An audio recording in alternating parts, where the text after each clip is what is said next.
Ya estamos comenzando la sección tercera del capítulo 2. Esto es el altar de Dios.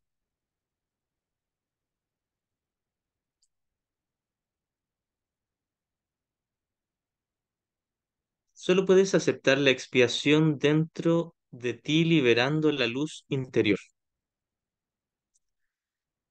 Desde la separación, las defensas se han usado casi exclusivamente para defenderse contra la expiación y mantener así vigente la separación. Es decir, desde que parecimos separarnos, desde que pareció ocurrir todo este sueño, todas nuestras defensas, todas las defensas que fabricamos, que nos inventamos, fueron en contra de la expiación porque fueron para mantenernos dormidos, para hacer real el sistema de pensamiento del mundo y el mundo mismo. Todas nuestras defensas, y aquí se refiere a las defensas del ego, por supuesto, porque en cuanto al Espíritu Santo hay una sola defensa que es la expiación y es solo de liberación, pero todas las demás defensas se establecieron en contra del sistema de pensamiento del Espíritu Santo, es decir, en contra de la expiación, en contra del despertar y la liberación. Esto parece ser un propósito siniestro, en efecto lo es, pero no ha tenido efectos reales. Es decir, tenemos un sistema de pensamiento bien, bien armado estratégicamente con un propósito muy demente y muy no solo demente, también es cruel. Es un sistema de pensamiento muy, muy cruel, de asesinato, de pecado, de culpa, de miedo, de venganza, de echarle la culpa a todos los demás para yo salvarme. Ese es el sistema de pensamiento del ego.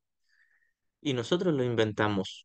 Sin embargo, todo proviene de una diminuta locada idea, que es la idea de separación y una separación que nunca tuvo lugar. Así que nunca hubo pecado, fue solo un error. Si bien somos responsables del error, el error nunca tuvo efectos reales, nunca pudo afectar la realidad.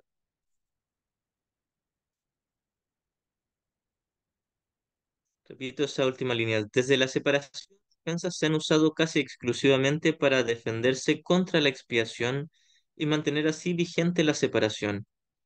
Generalmente esto se manifiesta como una necesidad de proteger al cuerpo. Como nos identificamos con el cuerpo, al identificarnos con el ego, sucesivamente nos identificamos con un cuerpo, una figura, un personaje aquí en el mundo. Entonces, ahora creemos que somos el cuerpo y que tenemos que no solo defender un sistema de pensamiento de separación, sino también defender aquello con lo que decidimos identificarnos, que era el cuerpo. Pero las defensas en favor de nuestro cuerpo, si nos lo tomamos en serio, vienen a ser el reflejo de nuestra defensa en favor del ego. Ahora, no se nos está diciendo que no podamos defender el cuerpo en el nivel del cuerpo, en el nivel de la forma. Quiere decir que mis defensas mentales, es decir, mi inversión mental en favor de defender o proteger o cuidar el cuerpo, es lo que me lleva a perder la conciencia de la verdad o de la paz o atacar, hacer un ataque contra la expiación. Entonces, el asunto está solo en la mente, es en la mente donde yo debo observar la inversión que tengo en mi cuerpo, con mi personaje o con mi personalidad o con todo lo que yo creía ser y todo lo que creía que era mi mundo. Es en la mente donde examinamos la inversión. Porque muchas veces uno diría, entonces, si cuido mi cuerpo o tomo medicinas o como, me alimento, etcétera, ¿estoy eligiendo al ego? No necesariamente, porque todo lo que hacemos aquí es neutro. Ahora, muy seguidamente lo hacemos con el ego, pero podemos hacerlo con el Espíritu Santo también. Es decir, las cosas que hacemos aquí en el mundo no son de por sí del ego o del Espíritu Santo, son neutras. Pero nosotros podemos hacerlas desde la mente con el ego o con el Espíritu Santo. Es decir, podemos invertir en las cosas aquí mentalmente y eso sería elegir al ego o simplemente ocuparlas para perdonar y entonces seguimos comiendo y seguimos cuidando el cuerpo, etcétera, pero ya no nos lo tomamos en serio, ya no invertimos mentalmente en eso, estamos practicando el perdón. Generalmente esto se manifiesta como una necesidad de proteger el cuerpo. Y claramente aquí habla de necesidad. Si yo creo que necesito cuidar el cuerpo, entonces estoy atacando la expiación. Ahora, si yo sé que esto es solo un sueño, puedo seguir cuidando el cuerpo porque no va a haber una necesidad interior.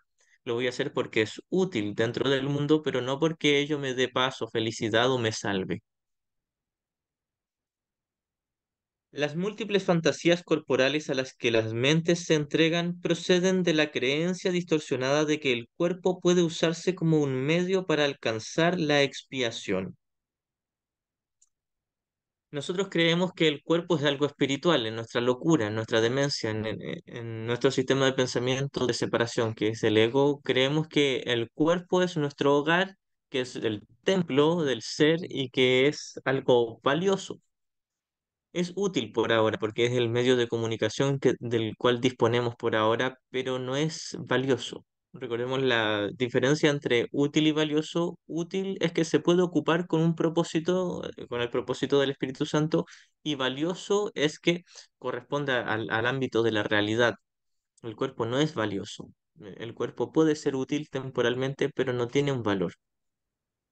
Adelita, ¿quieres hablar? Y respecto a eso que estás diciendo, bueno, la creencia que cuando alguien deja el cuerpo, fallece en este mundo, dicen, va a Dios, o sea, como que le dan una importancia tremenda al fallecimiento, de dejar el cuerpo, va a Dios, como que se muere y va a Dios. O sea, yo he escuchado eso. Bueno, otras cosas que descanse en paz.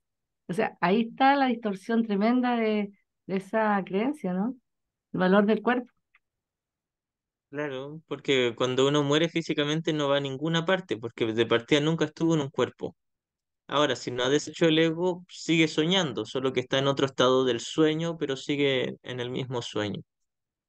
Y si ya se iluminó, podríamos decir que vuelve a la conciencia de Dios, vuelve al estado de ser, pero se daría cuenta en realidad que nunca se fue de ahí.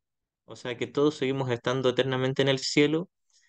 Estamos dormidos y hay quienes despiertan del sueño y vuelven a la conciencia de Dios y hay quienes mueren sin aún despertar y siguen soñando que toman otros cuerpos o que pasan por un proceso entre vidas para volver a experimentar un cuerpo, pero toda esa experiencia de estar en un cuerpo, morir, espacio entre vidas y tomar otro cuerpo es parte del mismo sueño, que nunca estuvimos realmente en un cuerpo. Gracias. A ti, Adelita. Gustavo, ¿quieres hablar? Sí, Charo, fíjate que se me complica un poco el hecho de imaginar que al fallecer el cuerpo, ese ser que soy yo no regrese a su esencia, independientemente de que crea uh, si me ilumino o no. Si mi esencia es el ser en Dios, ¿por qué cuando muere el cuerpo no puedo ir directamente a mi hogar? Ahí es donde se me complica. Porque la muerte no es la iluminación, solo alguien iluminado puede despertar en el cielo, ¿entiendes? Eh, si el morir físicamente nos llevara directo al recuerdo del Padre, basta con que nos suicidemos y nos iluminamos. Pero no funciona así, tenemos que hacer el trabajo de deshacer el ego a través del milagro o del perdón. Entonces, cuando deshacemos todo el sistema de pensamiento del ego en la mente, entonces despertamos en el cielo, no porque el cuerpo con el que estamos identificados parezca morir, quiere decir que la mente que está soñando despierte. Y aquí nos ayuda mucho esta metáfora de la sala del cine, porque estamos sentados en las butacas viendo cómo se mueven los cuerpos en la pantalla, entonces hemos decidido identificarnos con un cuerpo en la pantalla, y cuando el cuerpo en la pantalla se muere, yo no me he parado de la butaca, a menos que esté iluminado. Si yo estoy iluminado, voy a salir de la sala del cine, pero si no me he iluminado, voy a seguir sentado en la butaca soñando y pareciera como si me identificara después con otro cuerpo en la misma pantalla. Pero nunca estuve en la pantalla, es decir, nunca estuvimos en un cuerpo. Por eso es que alguien cuando se muere en el cuerpo, en realidad no pasa nada porque nunca estuvo en un cuerpo. En realidad no se murió en el cuerpo, se murió en la butaca y no murió tampoco, creyó que murió. Sigue vigente la mente. Entonces la mente sigue soñando hasta que despierte del sueño. Eh, em, la mente todo el tiempo está sentada en la butaca, nunca entró en la pantalla, entonces todo el tiempo sueña desde la butaca hasta que sale de la sala del cine. Se para de la butaca y sale. Cuando se ilumina, Dios da el último paso, le abre la puerta del cine y lo saca afuera, de vuelta al conocimiento, a su hogar. Entonces nunca entramos en un cuerpo, nunca estuvimos en la película, en la pantalla del cine, todo el tiempo estuvimos sentados en la butaca. Y cuando hablamos de tiempo, hablamos de la ilusión del tiempo, porque en la eternidad no hay una butaca, no hay un tomador de decisiones o un soñador del sueño. Así que cuando alguien pareciera morir en la pantalla, no le pasa nada porque nunca estuvo en la pantalla. Estaba todavía sentado y cuando su cuerpo parece morir en la pantalla, él va a seguir sentado en la butaca mirando la película. Ahora, si ya está iluminado, ya no va a volver a identificarse con un cuerpo y simplemente se va a parar de la butaca y se va a ir de la sala. Ya no va a seguir viendo películas. Ya, estoy entendiendo. Mi duda nace de mi propia identificación con el cuerpo. Ahí está mi duda. Ok, gracias. Gracias también, Eh, sí. Ajá. disculpa, Sí, Icharo. Ay, ¿Quién va primero? no, Clara, Clara, dale, Clara. ok, gracias. Mira, con la pregunta de Gustavo, que es la misma mía, yo la tengo respondida intelectualmente, pero sí reconozco que no la siento introyectada. Sin embargo, me la repito porque eso va calando. Y la idea de que al morir yo regreso a mi esencia, me recuerdo que es que yo no me he ido de la esencia, que es que ahí me encuentro con el amor verdadero, es que yo nunca me he ido, yo no tengo que irme a encontrar con nada. Lo que tengo es como que reconocer que en esta experiencia que estoy viviendo puedo acceder a reconocer que soy uno con eso, dizque donde quiero ir, ya estoy ahí. Lo que pasa es que no lo veo, pues ni lo siento, al menos no muy a menudo, ¿sí? Sí, y es por eso que es un viaje sin distancia, porque pareciéramos ir deshaciendo el ego en un camino que parece ser muy largo, pero en realidad todo el tiempo ya estuvimos en el cielo, fuera de la sala del cine. Solo que pareciera como si estuviéramos sentados en la butaca teniendo que elegir al Espíritu Santo en lugar del ego, y ese es el paso avanzado, porque la experiencia de nosotros, de la mayoría de nosotros, es que estamos metidos en la pantalla. Entonces Sí. la idea es intentar reconocer que no estábamos en la pantalla y que estábamos en la butaca y ahí comienza el camino de vuelta, el viaje sin distancia. Gracias, Isa. Ya, ahora a un poco lo que dice Clara, con mi mente muy lógica. O sea, cuando deshacemos todo el ego, todo, ese es un estado total y absoluto de desapego del mundo, es un estado total. Ahí es como que hemos aceptado lo que hablabas ayer tú, la expiación para mí mismo. O sea, recordamos que de verdad nunca nos hemos separado. O sea, dos cosas. Cuando deshacemos Mm, todo el ego, es un estado absoluto de desapego al mundo, porque estamos aceptando la expiación para mí mismo, para sí mismo, digamos, en el sentido que recordamos que nunca nos hemos separado, como dijo Clara, ¿no? Porque a mí yo necesito tener esa estructura en la mente, porque si no me pierdo. A ver cómo es. Mira, ayer hablamos de dos tipos de despertar. Uno era la iluminación y el otro era el conocimiento. En la iluminación todavía hay percepción, pero hay una percepción totalmente corregida. Sí hay un total desapego del cuerpo, pero no dejamos de utilizar el cuerpo. Hay un desapego mental del cuerpo. Entonces, en la mente somos conscientes de que es solo un sueño. Es un sueño lúcido, un sueño lúcido. Somos totalmente conscientes de que todo lo que estamos experimentando es falso y que solo el ser es real. Eso es la iluminación. Y entonces luego Dios da el último paso y nos despierta al conocimiento donde no somos conscientes de nada del mundo. No hay percepción, no hay interpretación, no hay vista, no hay ni siquiera una percepción correcta, ni siquiera la visión de Cristo.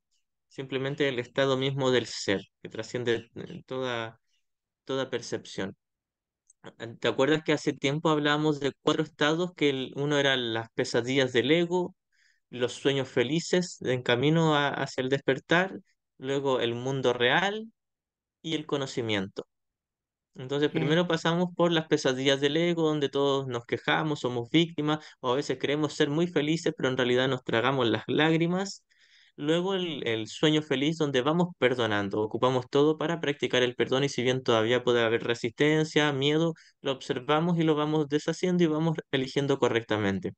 Luego el mundo real, que sería lo mismo que la iluminación, donde hemos deshecho todo el ego, no queda nada que perdonar, pero seguimos experimentando el sueño simplemente por ser la manifestación del Espíritu Santo.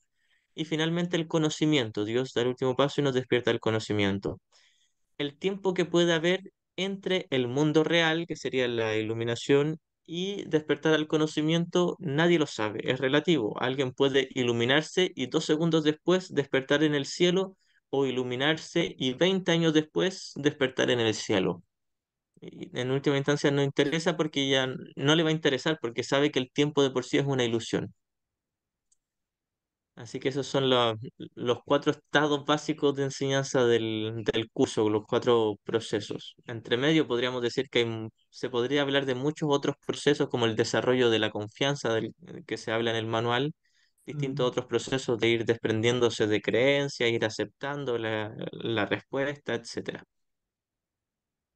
gracias. También. Ya, continúo.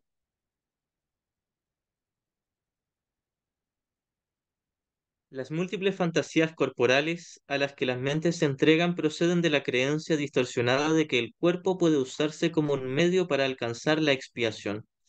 Aquí vienen todos los rituales, el espiritualizar la sexualidad, el espiritualizar la alimentación, la respiración, la convivencia, el espiritualizar todas las acciones, comportamientos, incluso las palabras, el hacer decretos, imaginar, visualizar, etcétera. Todo lo que se haga con el cuerpo o con la percepción son son las defensas que tenemos para no despertar. Es decir, incluso alguien pareciera como si estuviese muy avanzado espiritualmente y que tiene muchos conocimientos de metafísica, de espiritualidad, de religiones, de creencias, de todo, pero invierte mucho en el mundo y cree que todos los rituales y todas las cosas que haga aquí en el nivel del mundo le van a despertar. Siguen el mismo error de aquella persona que no tiene idea de espiritualidad ni de misticismo y que cree que simplemente generando dinero para alimentar a su familia va a ser feliz. Es todo lo mismo. Ya sea si soy una persona tremendamente mundana a ojos del mundo o alguien muy místico y espiritual, pero todavía creo que hay un mundo aquí o que tengo que hacer cosas en el nivel del mundo para despertar, es lo mismo. Por lo general nosotros pasamos desde el primer estado que mencioné al segundo y luego ya estamos quizás más preparados para entender que nada en el mundo es espiritualizable porque nada en el mundo es espíritu. Todo en el mundo es mundano. Mundano quiere decir del mundo. Todo lo del mundo es mundano. Em, es una redundancia porque nada en el mundo de las formas tiene que ver con el despertar, solo la práctica del perdón en la mente. Así que solo la expiación nos va a despertar, no los rituales corporales, de tener relaciones sexuales, de cierto tipo de alimentación, cierto tipo de respiración, cierto tipo de conducta, cierto tipo de palabras, etcétera. Nada de eso nos va a despertar, ni siquiera nos va a acercar ni un segundo al cielo, ni un milímetro, nada. Siempre he recalcado mucho esto. Algo que yo haga o me va a ayudar 100% a despertar o me va a ayudar 0% a despertar. El perdón me ayuda 100% a despertar. Todo lo demás me ayuda 0%. Si bien para muchos de nosotros puede ser un paso intermedio, por ejemplo, para muchos de nosotros puede ser un paso intermedio el dejar de discutir verbalmente o dejar de agredir verbal o físicamente a los demás. Quizás en algún momento tuvimos una conducta de que nos gustaba debatir y contraatacar y querer tener la razón y hablar y hablar y hablar y atacar verbalmente a los demás y luego notamos que no era muy útil y decidimos invertir en quedarnos callados o hablar menos o defender menos nuestra postura. Lo que estamos haciendo ahí es simplemente cambiar las formas. Quizás ni siquiera se ha cambiado el contenido o quizás en algún nivel sí se va cambiando el contenido. Pero por lo general pasamos de una actitud defensiva y atacante en el cuerpo en el nivel de la conducta a una actitud más apacible, incluso si todavía hay juicios en el nivel de la mente. cambiar la conducta no resuelve el problema, pero muchas veces para nosotros puede ser un paso intermedio y muy útil para llegar al reconocimiento de que el único problema estaba en la mente. Por lo general hacemos esa transición nosotros. Hay alguien que puede, por supuesto, saltarse inmediatamente de un comportamiento muy agresivo a inmediatamente el perdón y la paz, pero por lo general nosotros pasamos por un largo proceso donde primero cambiamos nuestras conductas, que como decía, no deshacen el ego, pero pueden ser un escalón intermedio para finalmente entender el verdadero perdón que sí lo deshace. Percibir el cuerpo como un templo es únicamente el primer paso en el proceso de corregir esta distorsión, ya que solo la altera en parte. Debemos reconocer primero que hemos hecho un ídolo del cuerpo, un ídolo de nuestro personaje, del mundo, y debemos mirar de frente la inversión que tenemos en el mundo, en el cuerpo, en nuestro personaje. Todos aquí, la gran mayoría de nosotros, están muy identificados con su cuerpo, con su historia, con sus logros, con toda su memoria, todo lo que lleva experimentando aquí, al menos en esta fase del sueño. Quizás casi nadie tenga muchos recuerdos de vidas anteriores, pero al menos en esta vida tenemos todas nuestras memorias, nuestros recuerdos y estamos muy apegados e identificados con ellos. Estamos identificados con cómo nos iba en el colegio, o en la universidad, o en nuestro trabajo, cómo nos va con nuestra familia, cómo nos relacionamos, nuestra personalidad, nuestras habilidades, nuestras características, nuestro aspecto físico y nuestros distintos cambios de aspecto físico, cuando vamos envejeciendo y nos vamos identificando con eso y tenemos miedo y nadie quiere envejecer y nadie quiere morir, nadie quiere enfermar, etcétera. Tenemos mucha inversión en eso. El mirar esa inversión es el primer paso. Es como el primer paso del perdón también, es reconocer que estoy invirtiendo en el maestro equivocado y luego lo puedo soltar. El siguiente paso, no obstante, es darse cuenta de que un templo no es en modo alguno una estructura. Su verdadera santidad reside en el altar interior en torno al cual se erige la estructura. Aquí Jesús nos dice que nuestra estructura, es decir, el cuerpo que fabricamos, no es el templo del espíritu, sí lo es la mente. Hacer hincapié en estructuras hermosas en señal de que se teme, es señal de que se teme a la expiación. Aquí hace eh, una referencia también a los templos religiosos. Es lo mismo, si yo creo que un templo religioso, un templo católico, etcétera, es valioso, es lo mismo que creer que mi cuerpo es valioso. Si creo que una estructura, una forma, un símbolo, algo aquí en el mundo de las formas es valioso, es una defensa contra la expiación, porque estoy invirtiendo en las formas en lugar de la corrección que es solo contenido.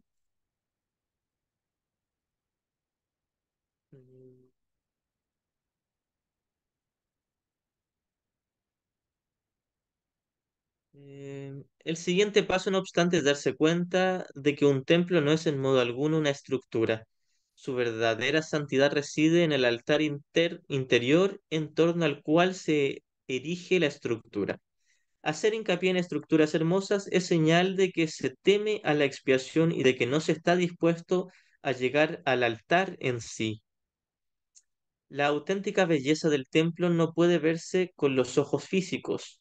La visión espiritual, por otra parte, al ser una visión perfecta, no puede ver la estructura en absoluto. Puede, no obstante, ver el altar en perfecta claridad. Aquí se nos dice que la visión de Cristo, estar en la mente correcta, no ve las estructuras. Se refiere a que pasa por alto los cuerpos. No quiere decir que alguien que esté en su mente correcta deje de ver cuerpos. Seguirá viendo cuerpos, pero reconocerá que son falsos. No se los tomará en serio.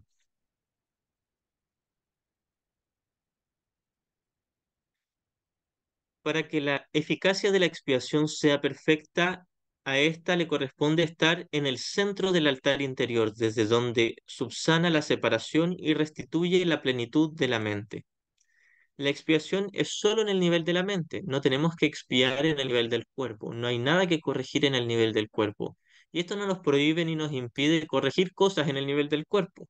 Como decía, muchas veces es útil o incluso estando en la mente correcta nos vemos inspirados a cambiar cosas en el nivel de la conducta. No hay nada malo en hacerlo, pero los cambios en el nivel de la conducta no son la expiación No son el perdón, no son el milagro, no son el instante santo, no son la paz. No es el objetivo que quiere alcanzar este curso.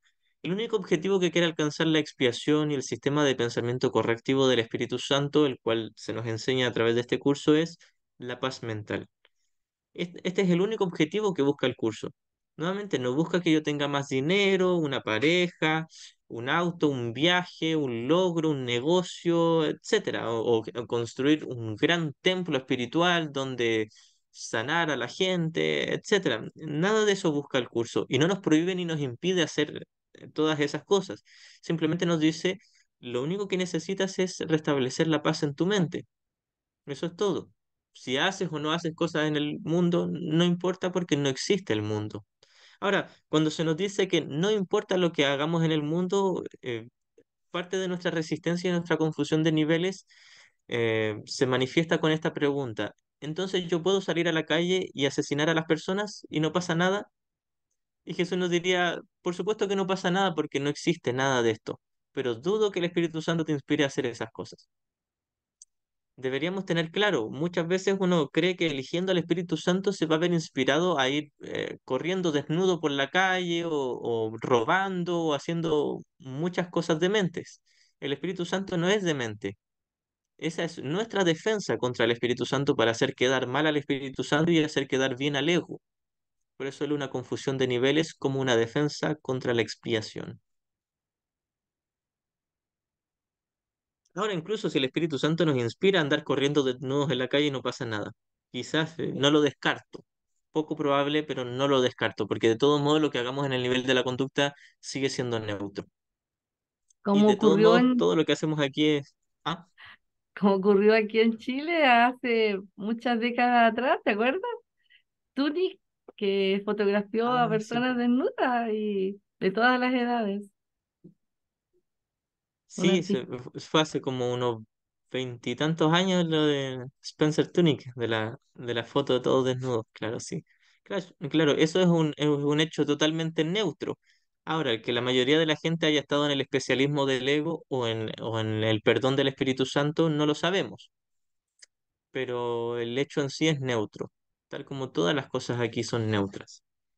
El otro que quería agregar es que incluso si dedicamos toda nuestra vida a evitar el maltrato a nuestros hermanos, ya sean humanos o animales, estamos todo el día asesinando. Siempre Ken Wapnick decía eso. Incluso los que son veganos, si se van a comer una lechuga, tuvieron que haber asesinado a esa lechuga para comérsela, porque según las leyes del mundo, la lechuga tenía vida y yo le tuve que arrebatar su vida para yo comérmela. Siempre aquí tenemos que matar a alguien para sobrevivir. Incluso si no comemos carne, tenemos que estar matando a alguien para sobrevivir. Así nos inventamos este mundo. Nada que hacer con respecto a eso. Incluso aquellos que solo se alimentan del prana o de la luz solar, tienen que quitarle esa energía al sol y adquirirlas ellos. Alguien tiene que perder para que otro gane, incluso si es solo prana. Continúo la lectura.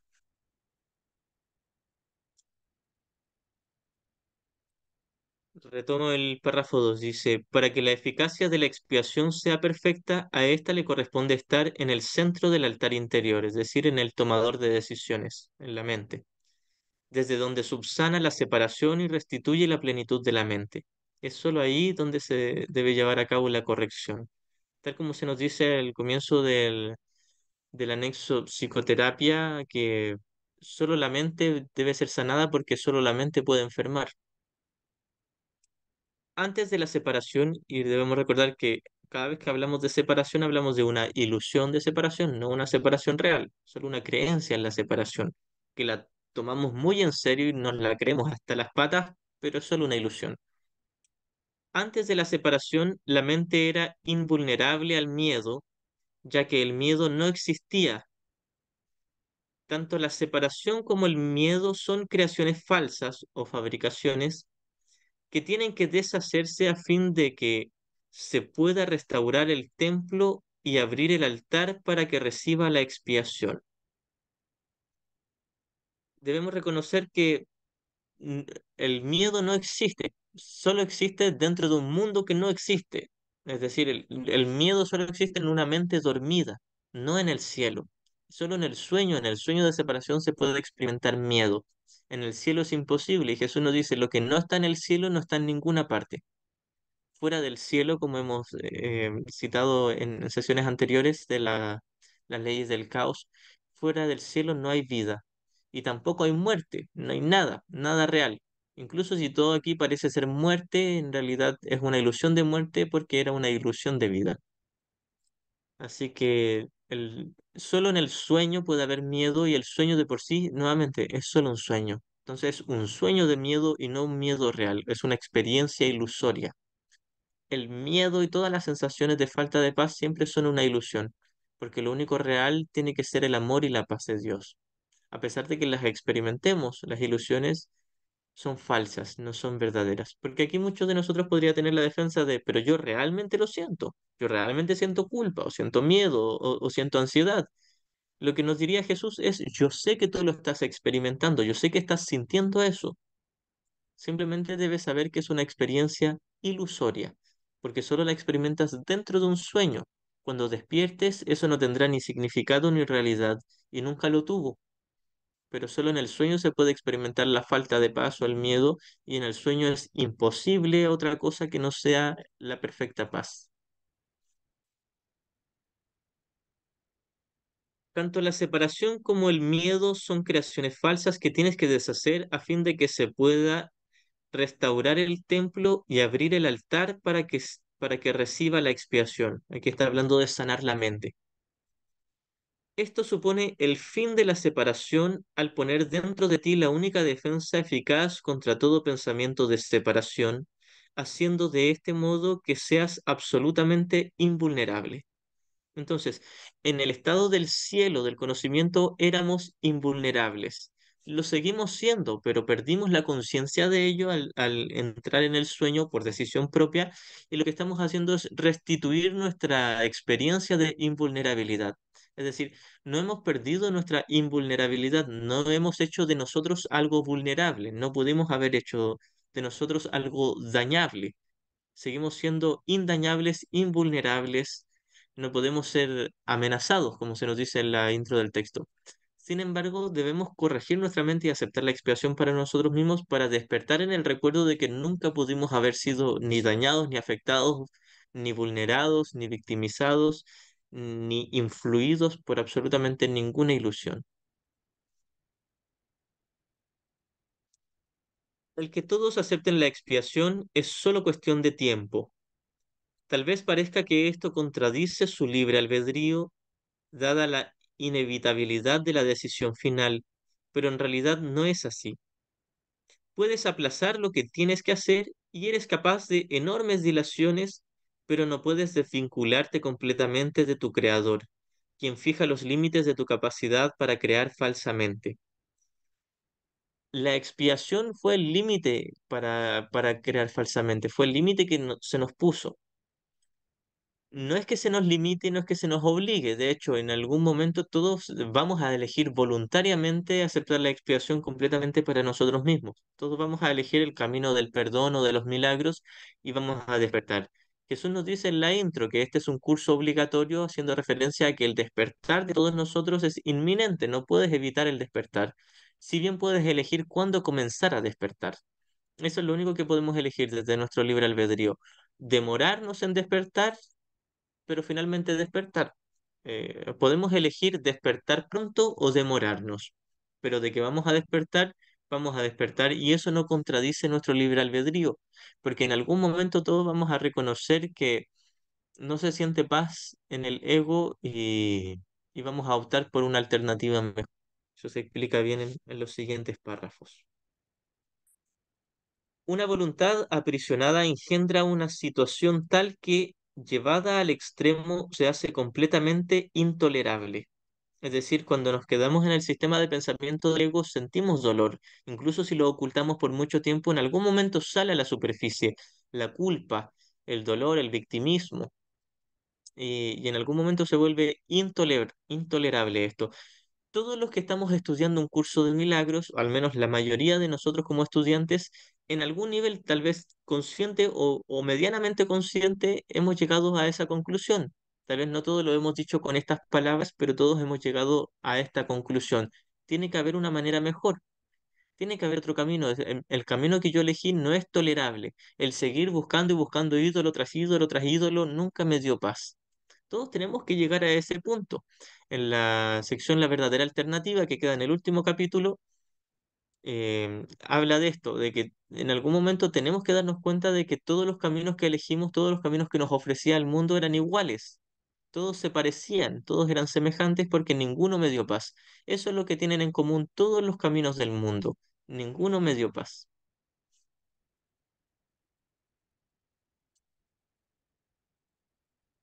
Em, la resistencia al dolor puede ser grande, pero no es ilimitada. A la larga todo el mundo empieza a reconocer, por muy vagamente que sea, que tiene que haber un camino mejor. A medida que este reconocimiento se arraiga más, acaba por convertirse en un punto decisivo en la vida de cada persona. Esto finalmente vuelve a despertar la visión espiritual y al mismo tiempo mitiga el apego a la visión física. Este alternar entre los dos niveles de percepción se experimenta normalmente como un conflicto que puede llegar a ser muy agudo. Aún así, el desenlace final es tan inevitable como Dios.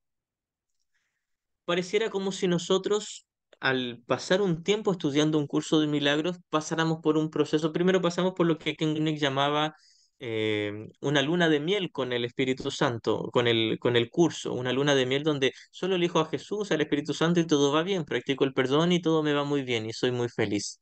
Y pasa un tiempo, pueden ser unas semanas, meses o algunos años, para algunos algunas décadas, y en algún momento se dan cuenta, no soy tan feliz, tengo mucha resistencia, no estoy todo el tiempo en el Espíritu Santo, no hago lo que quisiera, que sería perdonar. Tengo mucho miedo, tengo mucha resistencia y entramos en ese mayor conflicto, en un conflicto más agudo donde quisiéramos estar en el Espíritu Santo y estamos en el ego y nos sentimos culpables por estar en el ego, pero no queremos salirnos del ego.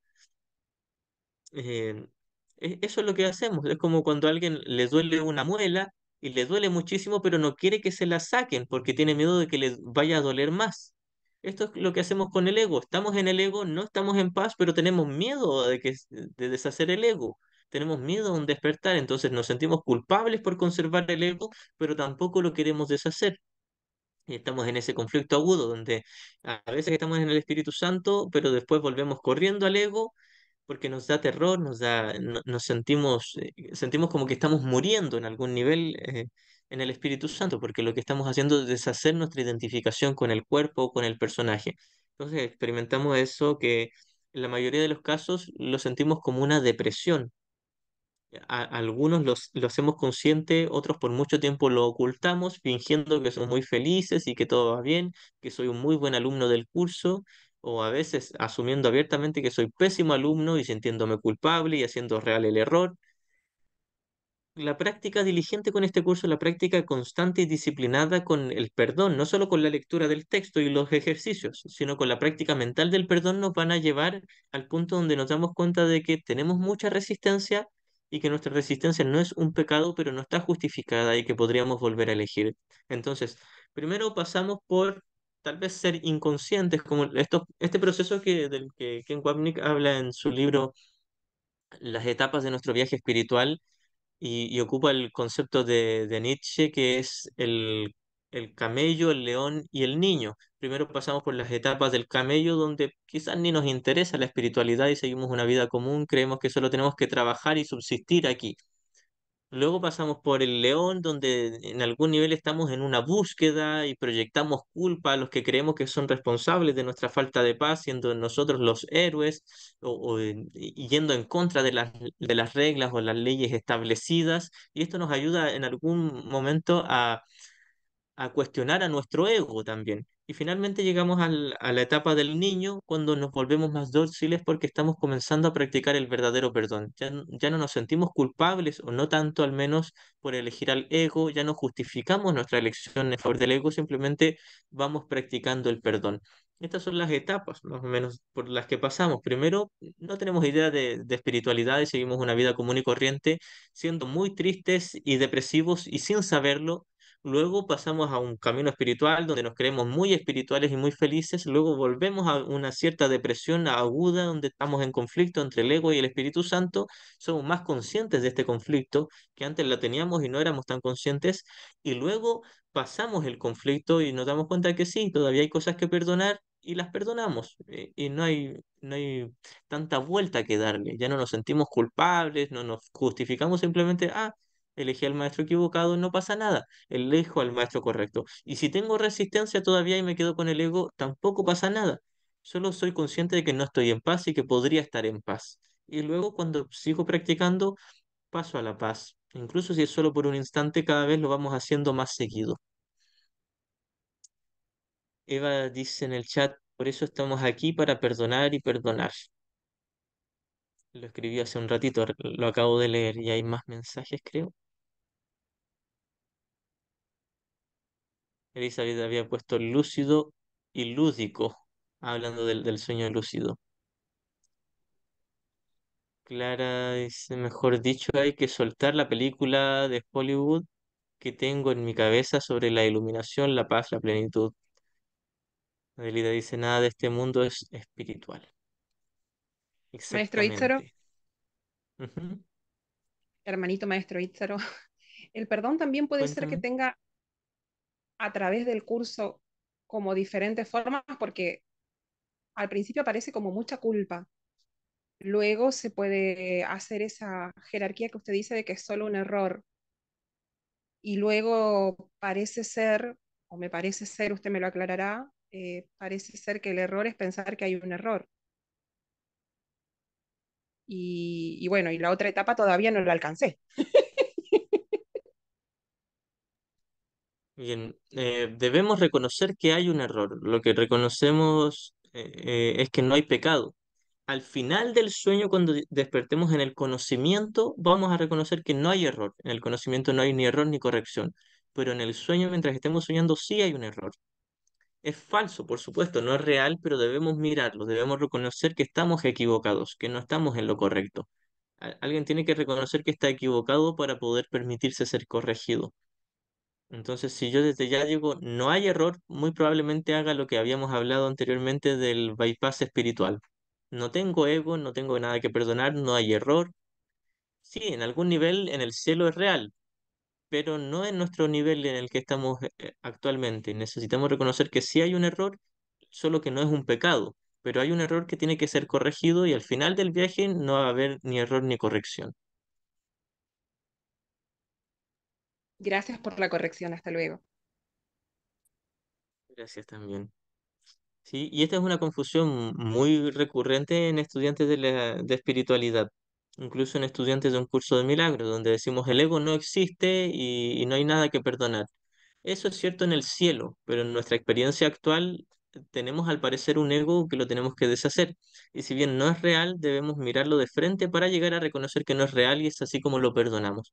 No puedo simplemente negarlo, es como lo que leíamos ayer también, la sección de ayer del verdadero uso de la negación. No es ocultar, sino mirar, reconocer mi error y luego soltarlo, negar que tenga efectos reales.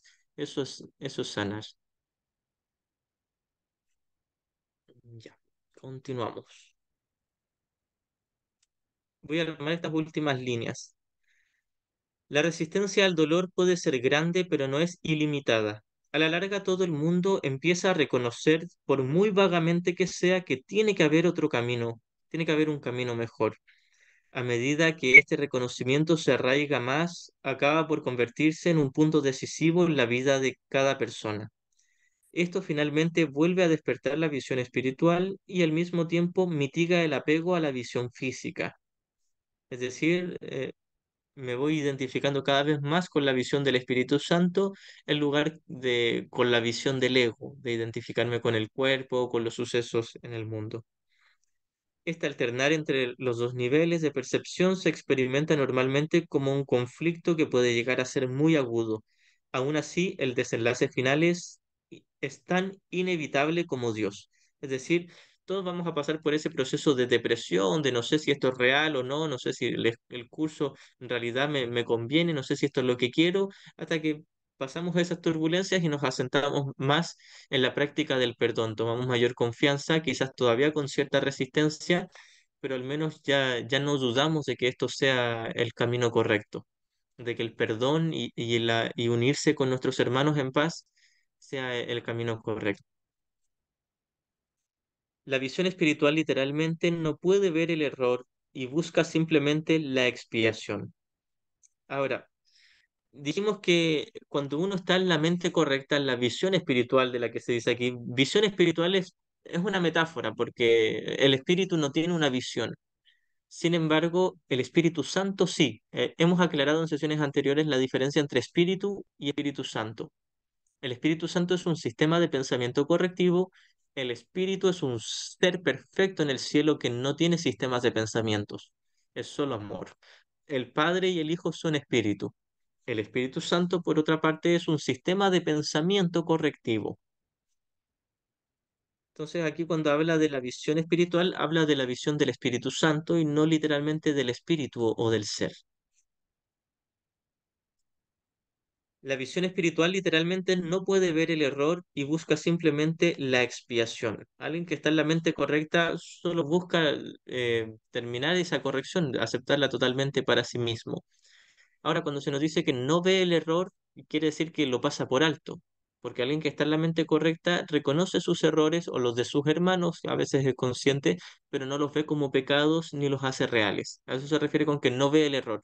Es que los pasa por alto porque sabe que no tienen efectos reales. Todas las soluciones que los ojos del cuerpo buscan se desvanecen. La visión espiritual mira hacia adentro e inmediatamente se da cuenta de que el altar ha sido profanado y de que necesita ser reparado y protegido. La visión espiritual es cuando nos identificamos con el tomador de decisiones y reconocemos que estábamos en un error, en el maestro equivocado y pasamos al maestro correcto. Esto es el milagro, esto es la práctica del perdón y esto es la aceptación de la expiación. Pero comúnmente cuando hablamos de la aceptación de la expiación es cuando hemos corregido toda la mente. Sin embargo, los milagros es ir de a poquitito, es como ir de a poquitito acercándose a la total expiación. Perfectamente consciente de la defensa apropiada, la visión espiritual pasa por alto todas las demás y mira más allá del error hacia la verdad. Alguien que está en la mente correcta o que ha practicado el perdón es perfectamente consciente de que la expiación es ganar o ganar, es la defensa perfecta y entonces pasa por alto sus propios errores y los de sus hermanos. Esto quiere decir que no se condena por haber estado en el ego ni tampoco condena a sus hermanos por elegir al ego. Debido a la fuerza de su visión, pone a la mente a su servicio. Esto restablece el poder de la mente y hace que las demoras le resulten cada vez más intolerables al darse cuenta de que lo único que hacen es añadir dolor innecesario. Es decir, en la medida en que vamos practicando aceptar la expiación para nosotros mismos, vamos practicando el milagro, el perdón, nos vamos dando cuenta de que quedarnos en el ego es una pérdida de tiempo, porque no nos estamos ayudando ni a nosotros ni a nuestros hermanos. Elizabeth dice sobre que todo es perfecto, ¿en qué nivel lo es? Pues a veces sobre un conflicto en el mundo se dice todo es perfecto. Buena pregunta, y es necesario hacer esta aclaración. Nada en el mundo es perfecto. La perfección solo corresponde al nivel del conocimiento en el cielo. Lo más parecido a esa perfección en nuestros sueños es la mente correcta, el Espíritu Santo, la visión de Cristo. Ahora, en el nivel del mundo, en ciertos contextos se dice que todo aquí es perfecto, pero solo en el contexto de que todo aquí es apropiado para practicar el perdón. Todo aquí es un salón de clases perfecto para practicar el perdón. No es porque tengan perfección intrínseca, no es porque de por sí las cosas, las situaciones o los cuerpos sean perfectos, completamente alejados de la perfección. Son ilusiones, son falsos, pero son perfectos, entre comillas, porque son precisos para practicar el perdón. Así que todos los sucesos son perfectamente precisos para practicar el perdón porque hemos proyectado culpa en todas las situaciones. Así que todo aquí puede ser igualmente válido para llevar a la práctica esta nueva visión, pero las cosas de por sí no pueden ser perfectas. Nada en el mundo es perfecto. Así que cuando uno dice todo es perfecto y se lo toma como literal, ha confundido los niveles.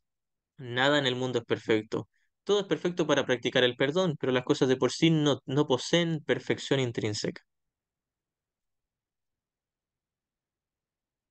Ya continúo. Em, Voy a retomar esta última línea. La visión espiritual mira hacia adentro e inmediatamente se da cuenta de que el altar ha sido profanado y de que necesita ser reparado y protegido.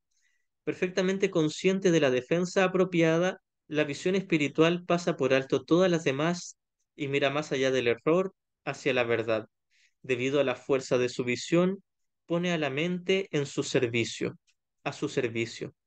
Esto restablece el poder de la mente y hace que las demoras le resulten cada vez más intolerables al darse cuenta de que lo único que hacen es añadir dolor innecesario. Es decir, alguien que va practicando el perdón y se da cuenta de la diferencia entre estar en el ego y el Espíritu Santo, cada vez se da cuenta de que es un retraso estar en el ego, es una pérdida de tiempo. No es un pecado, no es un delito, no es un crimen, no es nada grave, no es nada serio. Es simplemente una pérdida de tiempo. Como resultado, la mente se vuelve cada vez más sensible a lo que antes habría considerado solo pequeñas molestias. En las primeras lecciones hay una cita donde Jesús nos dice, no hay disgustos pequeños, todos enturbian mi paz por igual. Este es el reconocimiento que vamos haciendo con la práctica del milagro o del perdón. Cada vez vamos siendo más atentos a los juicios comunes que teníamos durante todo el día y que no nos dábamos cuenta de que nos quitaban la paz. Incluso creíamos que éramos muy felices juzgando al mundo. Cada vez nos volvemos más sensibles a esos juicios, cada vez los detectamos más rápidos. Antes reconocíamos, voy a poner un ejemplo, no sé, 100 juicios durante el día y ahora podemos reconocer 2000 juicios en el día que estamos todo el día juzgando. Con la práctica nos damos cuenta de eso. Ahora cuando antes creía que no estaba juzgando o incluso sabía que estaba juzgando y no le daba tanto énfasis o lo pasaba de largo, ahora me doy cuenta de que me estaba quitando la paz. Ahora me doy cuenta de que estoy haciendo una separación entre mi hermano y yo. Me estoy dando cuenta de que estaba conservando un sistema de pensamientos de dolor. Y yo creí que no tenía dolor, pero ahora que me fijo bien, siento dolor al juzgar. Nos volvemos cada vez más sensibles al estado de ego de la mente errada. Y esto es lo que nos lleva finalmente a elegir un nuevo camino, un camino mejor que nos traiga paz.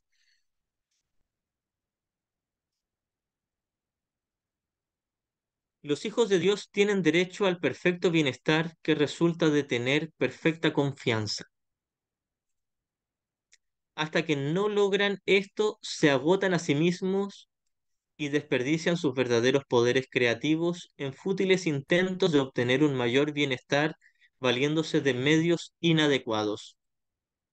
Esto es lo mismo que lo que leíamos en secciones anteriores, de donde esté tu corazón, allí estará tu tesoro. Antes nuestro corazón, entre comillas, que es nuestra inversión mental, estaba en cosas del mundo.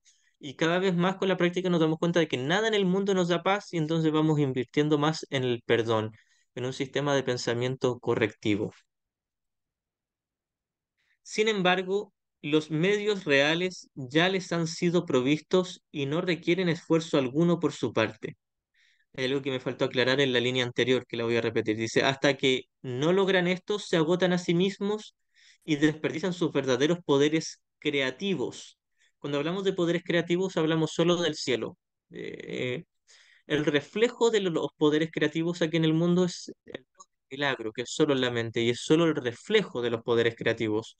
Los poderes creativos o el poder de crear o de extender el amor es solo en el cielo, solo en el conocimiento. No es en el sueño ni siquiera en la mente correcta. Sin embargo, mientras elijamos al ego, no vamos a despertar ni vamos a estar preparados para que se nos despierte a ese momento del cielo donde sí estamos experimentando o sacando provecho de nuestros poderes creativos, que es simplemente extender el amor de Dios.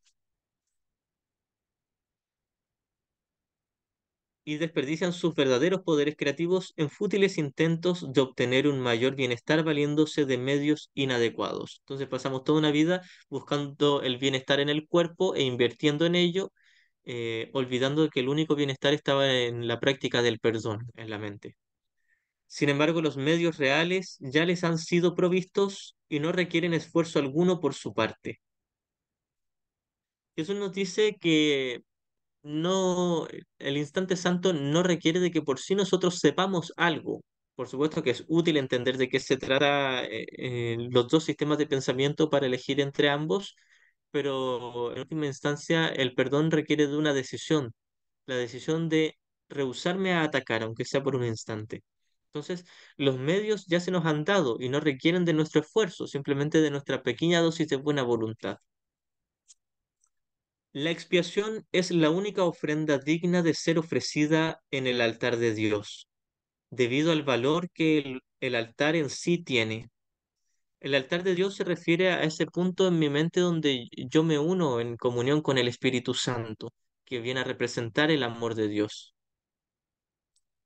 Fue creado perfecto y es absolutamente digno de recibir perfección. También hace referencia al Cristo en nosotros. Ese es el verdadero altar.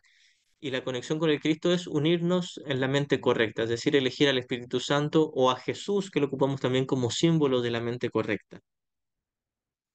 Entre Dios y sus creaciones existe una perfecta interdependencia.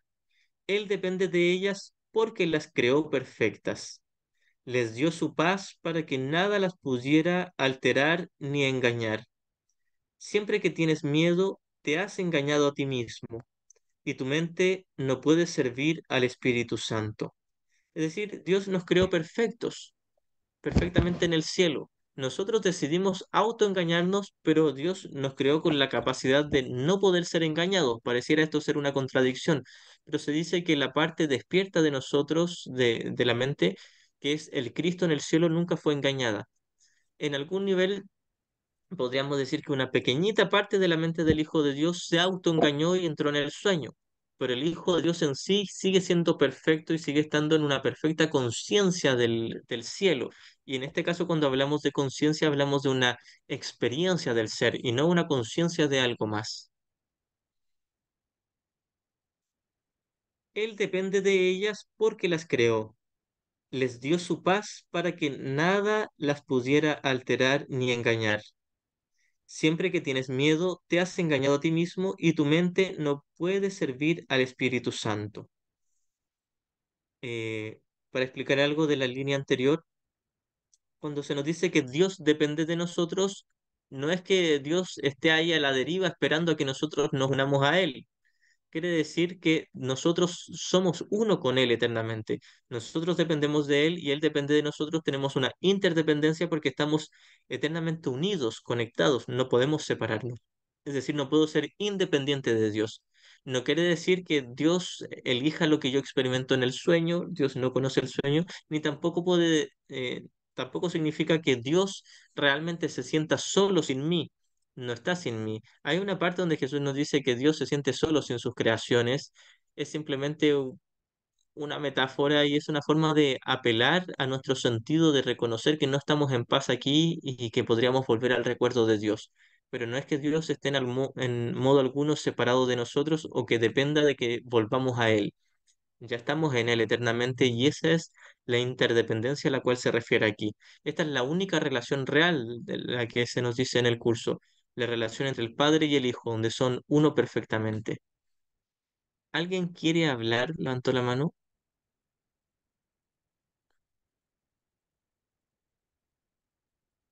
Quien sea que levantó la mano puede prender el micro y hablar. Por mientras voy a seguir leyendo, ya para terminar esta sección. Eso te deja, siempre que tienes miedo, te has engañado a ti mismo y tu mente no puede servir al Espíritu Santo. Eso te deja hambriento, pues te niega el pan de cada día. Aquí ocupa el pan de cada día haciendo referencia, bueno, a la cita bíblica y al Padre Nuestro, donde se nos dice que se nos dé el pan de cada día, haciendo referencia a que se nos dé la corrección, se nos dé el recuerdo de que estamos plenos, de que estamos llenos, de que estamos recibiendo el alimento de Dios, que no es literal, sino simplemente su amor, su paz.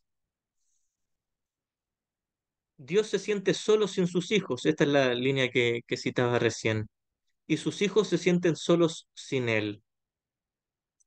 Si realmente nos hubiéramos separado de Dios, ciertamente Dios se sentiría solo, pero en realidad nunca nos separamos de un sueño de separación. pero mientras estemos dormidos, en algún nivel creeremos que nos hemos separado de Dios y nos sentiremos solos sin su amor. Es por eso lo que leíamos en el capítulo anterior, de que la única carencia que debe ser corregida es nuestra sensación de estar separados de Dios, nuestra sensación de que nos falta su amor. Es una sensación ilusoria, como dijimos, el miedo, el sufrimiento, el dolor, la soledad, la culpa son sensaciones ilusorias, no existen en el sueño, pero mientras que las experimentemos necesitamos una corrección para volver al recuerdo de que ya estamos en Dios y de que Dios nunca estuvo solo ni nosotros tampoco. Tienen que aprender a ver el mundo como un medio para poner fin a la separación. La expiación es la garantía de que finalmente lo lograrán. La expiación es la garantía de que finalmente lo lograrán porque se nos dice que desde el comienzo ya se nos dio una corrección y ya se corrigió, solo que en nuestra experiencia no la hemos aceptado del todo. Entonces la expiación no solo es total despertar, sino la garantía de que sí vamos a despertar todos. No importa si nos demoramos 1000 años. eh, en el libro de Gary Renard, Las vidas en que Jesús y Buda se conocieron, Arten y Pursa le dicen a Gary que dentro de la ilusión del mundo de la experiencia del tiempo pareciera como si el último que se ilumine se va a iluminar en 1 millón de años más aproximadamente.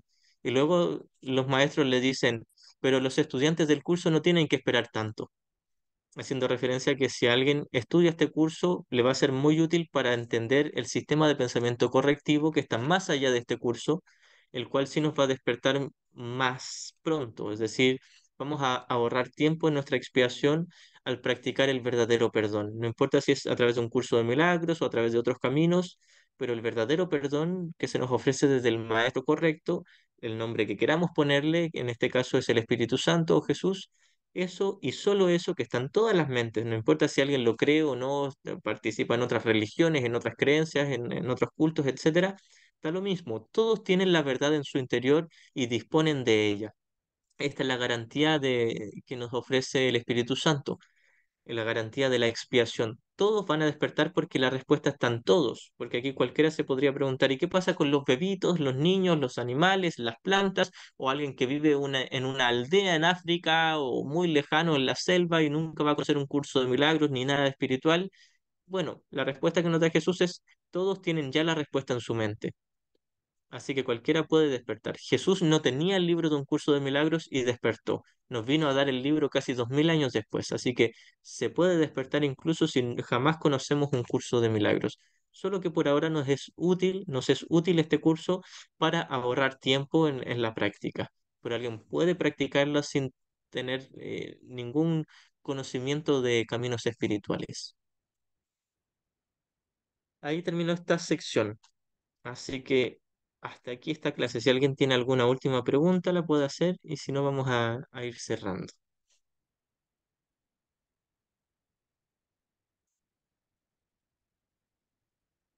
Bien, hasta aquí la dejo. Nos vemos más tarde para los que se puedan conectar. Gracias.